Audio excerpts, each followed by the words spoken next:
And good morning all. It's time for question period. The member for Nepean Carleton. My question is to the Minister of Energy. Minister, good morning. On Monday, you released a 33 to 50% rate hike on Ontario families and small businesses. When I asked you 2 days ago what that impact would have from the gas plant scandal in Mississauga and Oakville, you said it hadn't been included yet.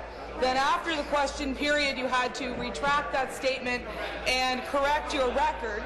What is clear is that this government doesn't know what its energy policy actually means to the people across this province. That's why earlier today I put forward a substantial motion asking your government to go back 1 year to provide us all documents with respect to the gas plant cancellation and its impact on the ratepayer base as it is seen in the long-term energy plan.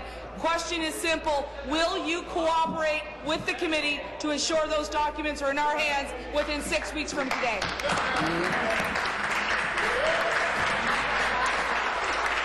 Sit down, please. The Minister of Energy. Mr. Speaker, the member for Nepean Carleton is on another wish hunt. W-I-S-H, Mr. Speaker. She's wishing that her imaginations come true. The information that was provided in committee and provided to the Auditor General was quite clear, and she chooses to misconstrue it. Now, misconstrue is not unparliamentary, Mr. Speaker. No, it's not. Because I actually looked it up in the dictionary. Terrific. And the word misconstrue means to fail to understand the true or actual meaning. Mr. Speaker, and there are a number of synonyms. The other synonyms are to misapprehend. Wow. To misconstrue, yes, to misinterpret, right, to misknow, wow, to misperceive, wow, to misread, to miss, or a mistake. I would choose the word mistake because the chair of the OPA was at committee and he prepared, showed the calculations on the Mr. Speaker, and they actually amount to $1 to $2 per year over 20 years, Mr. Speaker. Wow. She doesn't want to admit it. She chooses to misconstrue it, and she wants to obfuscate the truth.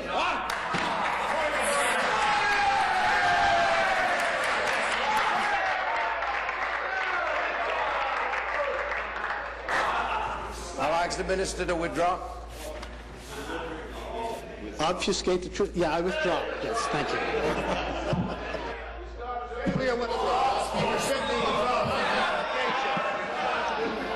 Thank you very much, Speaker. It is very clear that the Minister still doesn't understand the implications of his Long-Term Energy Act and its cost on the rate base of this province. He doesn't seem to understand that it is a job killer. He doesn't understand that he actually has to respond to this Assembly, and that is why we put forward a very sensible, substantive motion to prove to the ratepayers of Ontario that that government stole $1 billion of their money and misspent it and lied to them.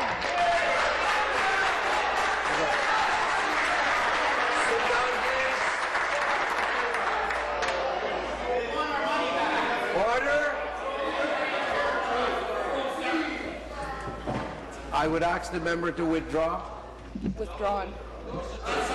Minister. Sometimes the best defense is a good offense, Mr. Speaker, and we're seeing a tremendous offense here from the critic. What she's trying to not talk about is a comment of her leader from a couple of days ago. That was interesting. When the Leader of the Opposition was asked if he could promise lower electricity rates, he said, the answer is no on that. So I would like to know what your policy is on rates. How high will you let rates go? He's very, very clearly on the record. And Mr. Speaker, it wasn't only the Leader of the Opposition.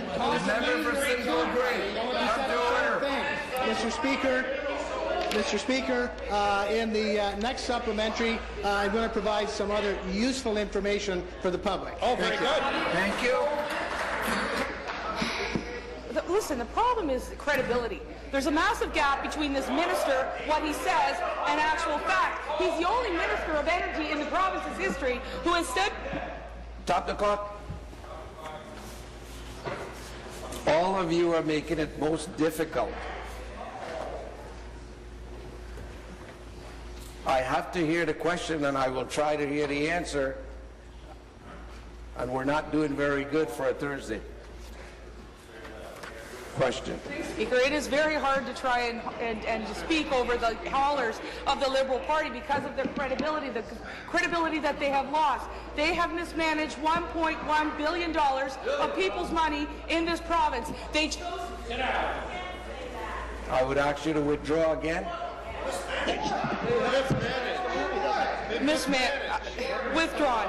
Minister, you don't know your own energy plan. You don't know where the $1.1 billion went. You don't know where the 300,000 jobs went. You've made a mess of this file. Will you commit to the committee to work with them to ensure we get the facts, not constant contradictions from you and all of your bureaucrats? Will you commit to that today so I have that information in my hands in the next 6 weeks? Yes or no?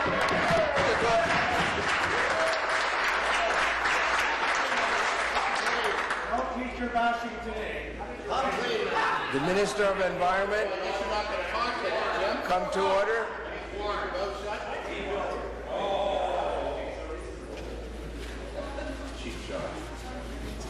Is this quiet enough? Minister.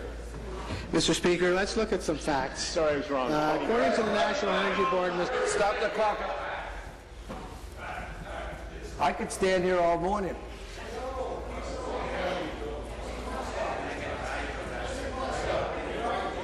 Minister.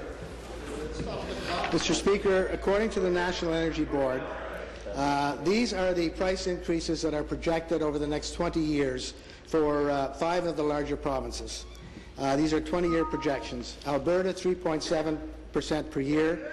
BC, 3.0% per year. That's 60% over 20 years, Mr. Speaker. 60% over 20 years. Manitoba, The member for Nipissing, come to order. Quebec, 3.0%. Again, that's 60% over 20 years. The member for Simcoe Grey, come to order. 3.3%. Our long-term energy over 20 years projects the cost increases to be 2.8%, Mr. Speaker. We're better than all of those other provinces for the next 20 years, Mr. Speaker. New question, the member for Parry Sound, Muskoka.